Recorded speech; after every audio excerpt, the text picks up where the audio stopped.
30 miles in.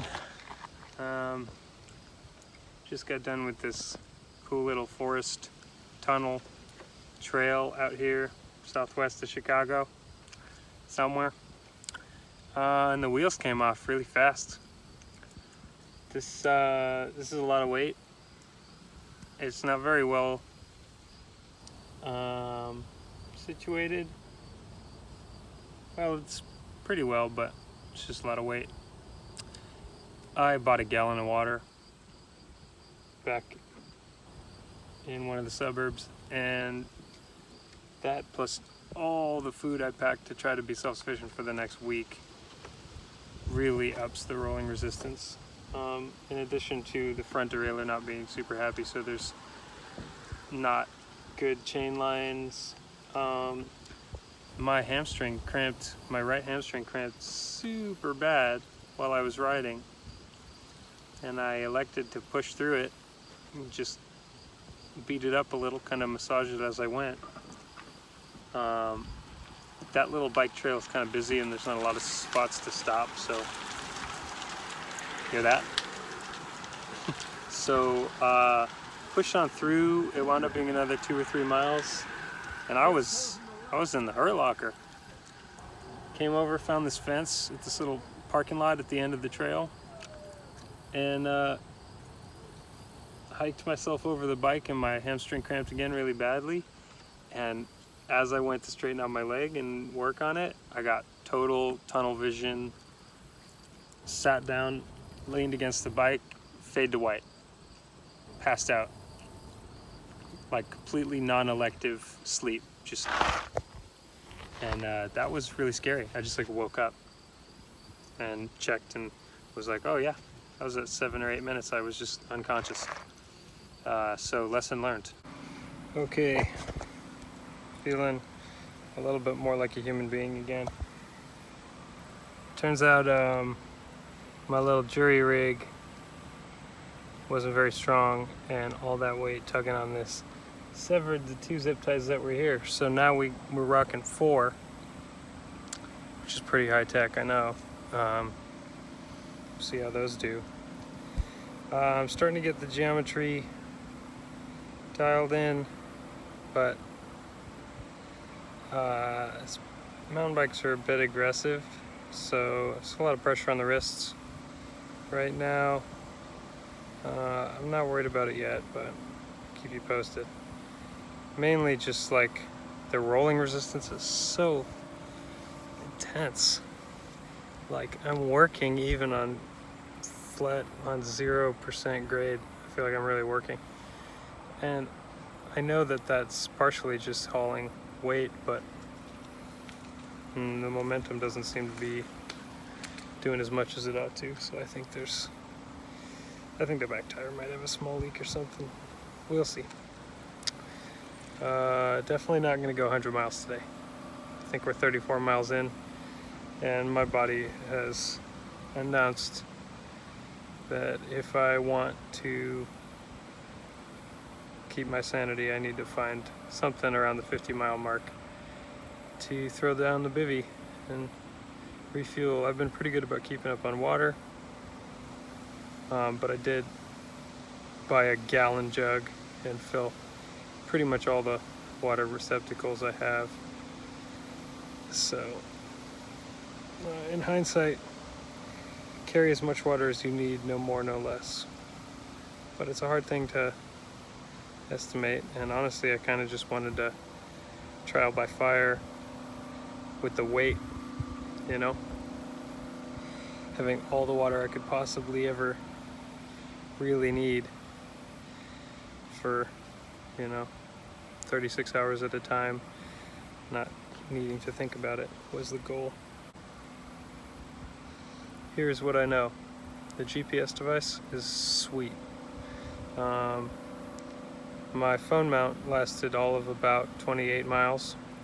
So this phone now just lives inside the electronics pouch till I can figure out a solution, because I really want to have it as a heads-up display.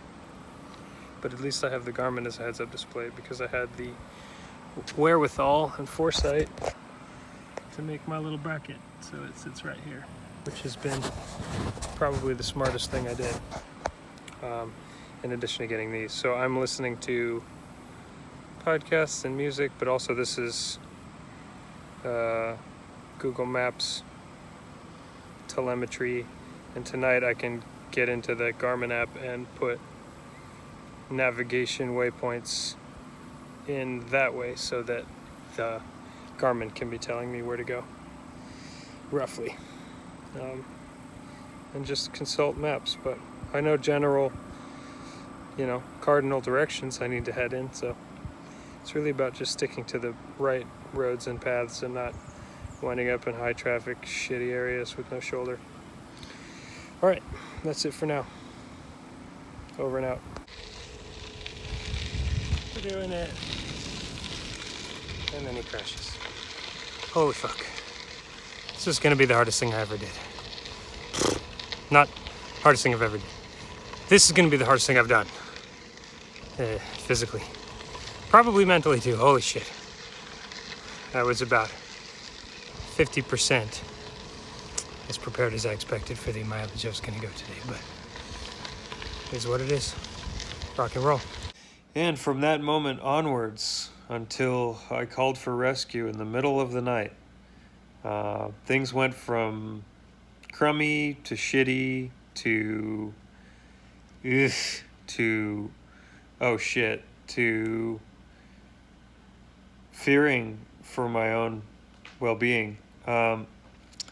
This experience really helped me understand how alpinists die on the mountain, because when you think about it objectively, it seems so silly. Like, well, why would you keep going? Why wouldn't you just stop when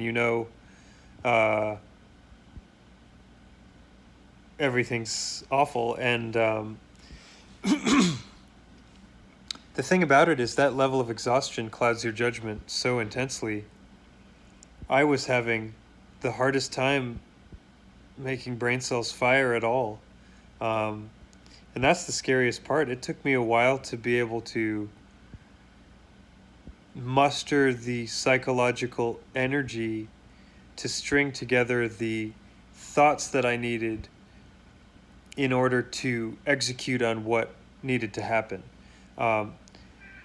Laying in that bivvy, I didn't mention this earlier in the video, I was wearing my Fitbit, because it's good to keep track of calories and heart rate. And my resting heart rate, according to this thing, is about 56. And I couldn't get it below 80,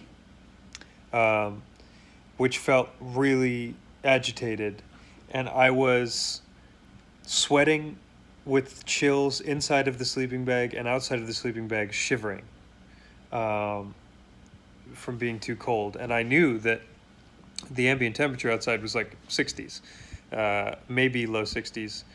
So what was happening was entirely physiological. It wasn't in response to the environment.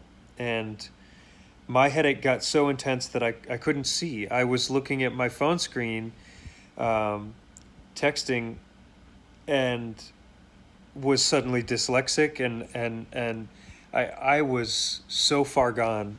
I knew with the shreds of capacity that I had left for thought and critical analysis that I needed to be out of this situation. It started to feel dire. I literally believed that what was happening inside of my skull was quite possibly an aneurysm.